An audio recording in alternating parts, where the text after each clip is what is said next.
Olá, professores, sejam muito bem-vindos a mais um grupo de estudo online. Eu sou o professor Haroldo, diretor do LEPES, e hoje nós vamos trazer uma discussão que está em alta nas redes sociais, na mídia, nos podcasts, onde os profissionais da área da saúde estão se degladiando sobre essa temática, preocupados com a repercussão desse artigo científico, críticas de um lado, parabéns pelo outro. E aqui o título do artigo: Qual treinamento de resistência é mais seguro para ser praticado? Uma revisão sistemática. Um artigo nacional deste ano, abril de 2023, dos autores Tiago Serafim, Eliton de Oliveira, Nicola Mafuli, Filippo e Rodrigo Ocubo, profissionais de educação física renomados que colaboram tanto com a nossa área, com os seus estudos e as suas pesquisas. Bom, esse estudo, eu trouxe algumas questões de reflexão depois de ter lido esse estudo. Existe grande recomendação atual na área da saúde para a melhora da força e do trofismo muscular. Pensando em alguns anos atrás, uma, duas décadas, quando uma pessoa com 40 anos ou mais de idade ia para o médico, o que ele recomendava como exercício físico? Hidroginástica e caminhadas, certo?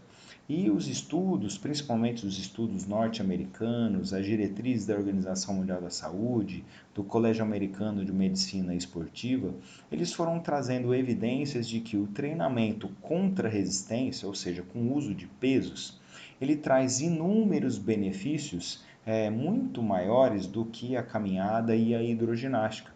Então, com o passar dos anos, os médicos também foram se atualizando e recomendando então esse tipo de atividade. Então, qual é a premissa aqui por enquanto desse trabalho? Verificar se dentro das modalidades que oferecem melhora do trofismo muscular, nós temos diferenças na incidência e na prevalência de lesões, correto? Isso é importante para nós. A quantidade de pessoas com mais consciência sobre a busca pela qualidade de vida aparentemente tem aumentado em diferentes faixas etárias.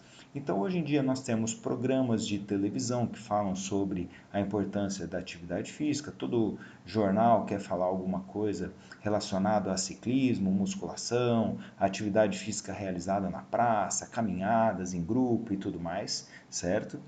Nós temos inúmeros profissionais de educação física, mestres, doutores, pós-doutores, graduandos, falando nas redes sociais, em podcasts, nas suas próprias redes pessoais, sobre a importância do exercício físico, compartilhando estudos, artigos científicos, as diretrizes do American College, por exemplo.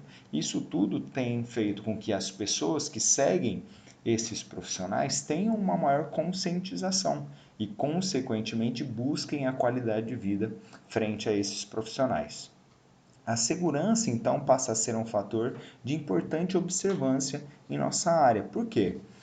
Se muitas pessoas estão buscando exercício físico, imagina se nós temos algumas modalidades que têm uma incidência, uma prevalência alta de lesão, certo? Nós estaremos afastando essas pessoas que já não têm o hábito de exercitarem do exercício físico e, consequentemente, outras patologias acabam vindo junto, porque quem não treina força tem redução da funcionalidade, da autonomia, passa a ser dependente mais cedo, quando chega na terceira idade ou até antes disso, em alguns casos. Então, é importante para a área da educação física que nós tenhamos estudos com essa característica para nós recomendarmos a melhor maneira possível que afaste a nossa clientela de lesões e, consequentemente, traga benefícios à saúde deles, correto? Então vamos lá. Objetivo desse estudo: verificar qual treinamento de resistência é mais seguro em termos de prevalência e incidência de lesões. Eu já explico para vocês essa diferença.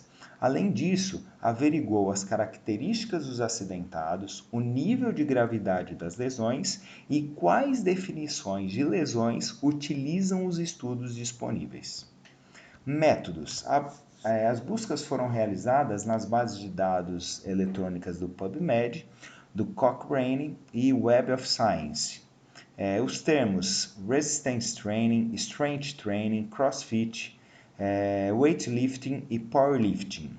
combinado com injury, lesões, entorse, incidência, prevalência, epidemiologia e epidemiológica, tanto no título quanto no resumo.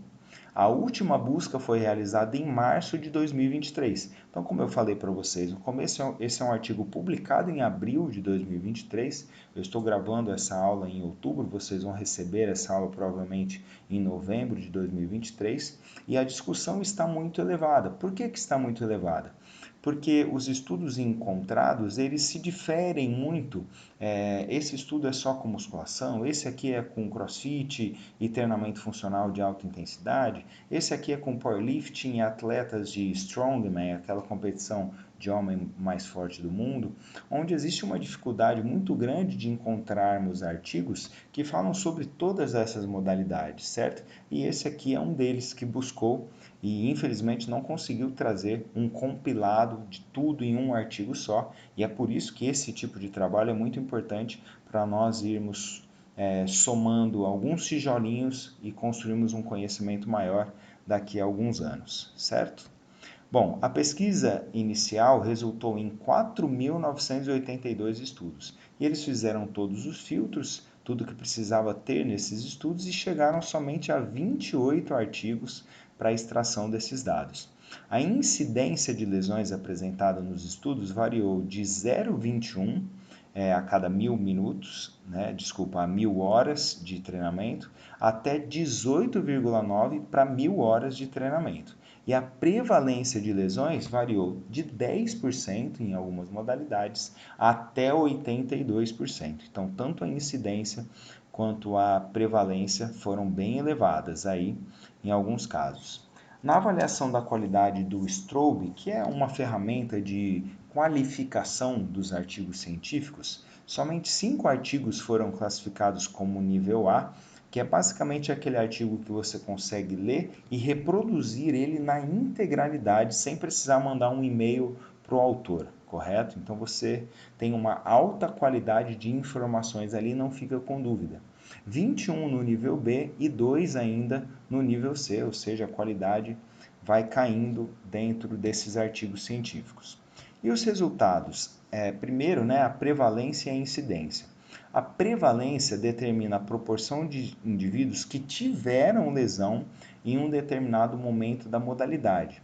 Então imagina assim, eu falar para vocês, a prevalência de lesões no joelho no Campeonato Brasileiro é de uma lesão por rodada, certo? Então o Campeonato Brasileiro tem 38 rodadas. Provavelmente nós tivemos 38 lesões no último campeonato, nesse exemplo que eu dei para vocês. Já a incidência é algo que prediz, então, o risco de que um indivíduo saudável venha a desenvolver a lesão em um período de tempo que determinada modalidade. Então, imagina assim, se no Campeonato Brasileiro 38 pessoas tiveram, certo? Eu teria que pegar a quantidade total de atletas que praticaram, e ver quanto 38 representa desse total. Tudo bem? Se for só um por rodada, como eu citei ali na prevalência. Então aí daria um número extremamente baixo, porque quantos atletas participam do Campeonato Brasileiro, não é verdade? Agora imagina se fossem 10 lesões por rodada, essa incidência seria muito maior, predizendo que no próximo campeonato algo parecido com 10 vezes mais dos atletas seriam lesionados, tudo bem? Então a prevalência é algo que já aconteceu e a incidência, em base nesses dados, a chance de acontecer com quem vai participar dessas modalidades, por exemplo, correto? Bom, aqui uma tabela para vocês entenderem um pouco de como eles apresentaram esses resultados. Aqui tem os autores, o número de participantes, a idade média, Aqui o tipo do treinamento de resistência. Então essa sigla aqui, ela é de treinamento funcional de alta intensidade, associada com CrossFit.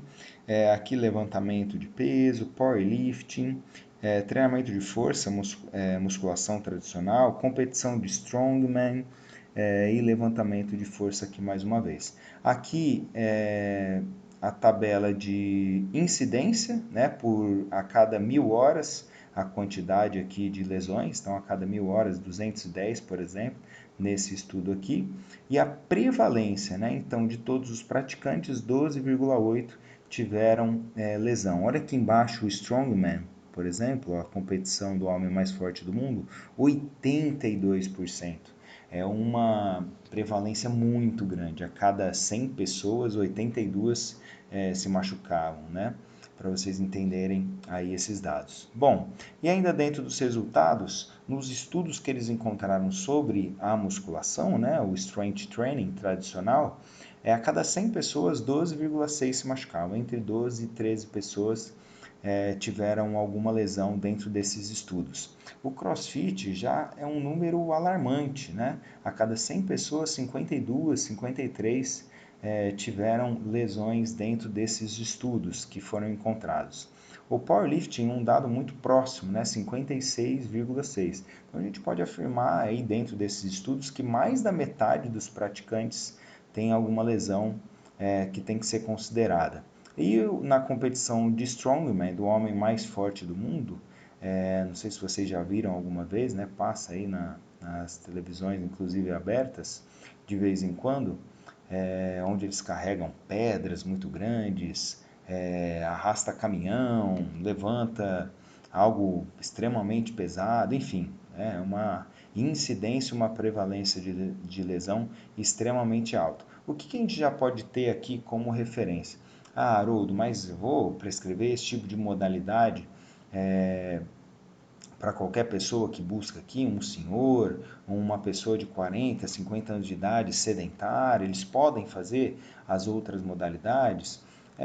No Strongman, o homem mais forte do mundo, nem tem aqui no nosso país, né, algo parecido com esse, pelo menos eu não tenho esse conhecimento, mas quantos boxes de CrossFit nós temos, quantas pessoas podem partir para esse tipo de atividade sem ter o conhecimento técnico, né? Sem ter o conhecimento das lesões, do quanto isso pode interferir negativamente. Ah, um médico falou para eu fazer alguma atividade que melhore minha força, tal, e a pessoa não tem nenhum padrão motor e parte, por exemplo, para um treinamento funcional de alta intensidade, um CrossFit, por acaso um powerlifting, porque tem algum conhecido que faz isso. Parece simples, né? Falar isso a Haroldo, né? Ninguém vai por esse ramo. Se não fosse, não machucava tanto, né? Raramente a pessoa tem uma habilidade tão alta motora para partir direto para o CrossFit, né? Precisaria ter educativos, o que é praticamente impossível quando você entra numa sala com 10, 15, 20, 30 pessoas para um profissional, dificilmente a pessoa vai conseguir trazer algo ali diferente de uma aula antiga de grupo, de body pump ou qualquer coisa nesse sentido, onde você acabava de corrigir uma pessoa, passava para o próximo, essa aqui já estava fazendo tudo errado de novo, né? Por melhor que fosse a instrução verbal do profissional, isso tem que ser levado em consideração, né?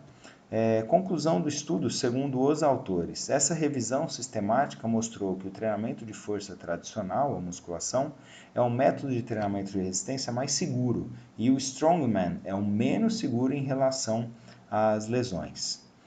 Poucos estudos foram bem avaliados de acordo com esse índice, né? Essa ferramenta que qualifica os artigos científicos, o STROBE.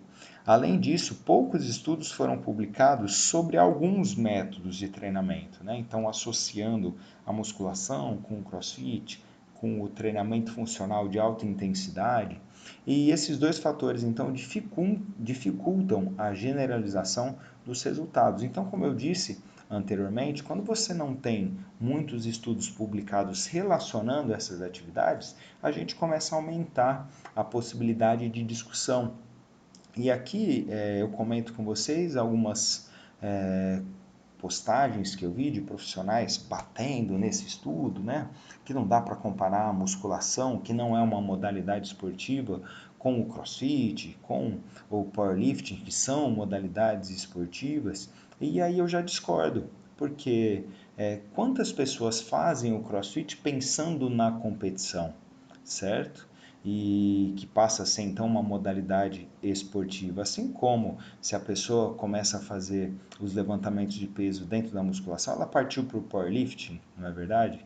Então a musculação não é um esporte, mas o CrossFit também pode não ser utilizado como um esporte, ainda mais se quem estiver prescrevendo se preocupar com periodização, com volume semanal de treinamento, não incentivar a pessoa a ir 5 vezes por semana, mas talvez 2, para depois evoluir para 3 em determinado momento, criar literalmente um critério de evolução paulatina dentro da modalidade, uma divisão mais consciente, fisiológica, na divisão do treinamento, né? Pensando na semana, na divisão semanal de estímulos, algo que poderia favorecer muito essas modalidades, por exemplo. Então, dentro desse estudo, o que a gente pode trazer de aplicação prática, né?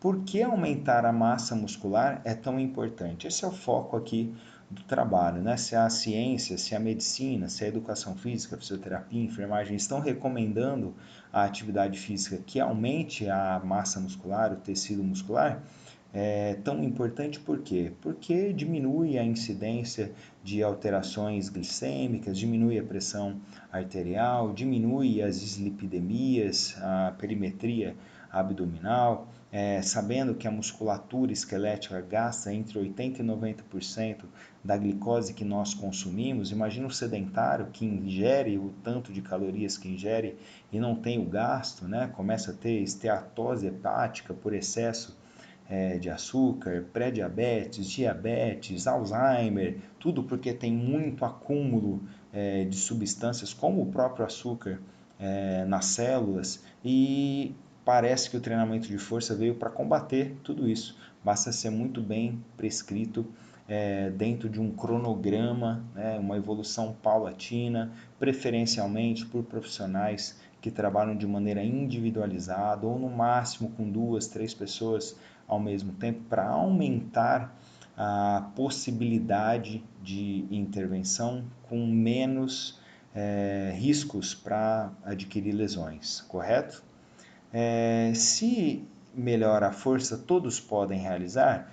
Muitas pessoas que praticam, que amam essas modalidades, tendem a falar dessa forma, né? Ah, a musculação é para todos, ah, o CrossFit é para todos, principalmente essas modalidades. Ah, o treinamento funcional é para todos. Não, não é para todos. Quem não tem coordenação motora, não tem uma base de treinamento, não tem um atendimento individualizado, não é para todos. Não dá para colocar um senhor, uma senhora, um adulto com baixa coordenação, padrão motor, no meio de uma aula como essa para começar levinho, certo? Porque as modalidades impedem a inserção dessa pessoa. Deveriam começar assim de maneira individualizada, dentro do ambiente controlado, que é a nossa última aplicação prática aqui, né? Os benefícios e a segurança do ambiente de musculação, onde você, comparado com o CrossFit, o powerlifting, o strongman, né, e qualquer outra atividade, aí, o treinamento funcional de alta intensidade, você tem equipamentos guiados, uma cadência de execução menor, menos explosiva, que pode ser ensinada com tranquilidade dentro do ambiente de treinamento. Você tem uma evolução muito mais fácil de ser controlada quando você depende da rua, de carregar uma bola, de fazer saltos com a caixa na mesma altura para diferentes pessoas de diferentes alturas, estaturas, né? Diferentes potências, forças e modalidades que já praticaram na vida. Então é mais fácil você controlar dentro desse ambiente. Nós precisamos pensar sobre isso, né? Independente de você gostar de praticar essa modalidade, ela não é para todo mundo. Você precisa ter um processo de inserção de padrões antes de você colocar a pessoa num ambiente que ela fique mais exposta, correto? E aqui então, professores, fica o convite para vocês participarem do nosso grupo de estudo online. Se você está vendo pela primeira vez esse estudo, basta solicitar tanto por esse WhatsApp ou no nosso site, tem um link direto para cair dentro do nosso grupo de estudo do WhatsApp. Nós compartilhamos lá com vocês artigos científicos e sempre que nós postamos um grupo de estudo novo. Agradeço muito pela presença de vocês que ficaram até o final. Se vocês quiserem deixar algum comentário e a sua opinião sobre esse estudo, será sempre muito bem-vindo. Um forte abraço, bons estudos e até breve.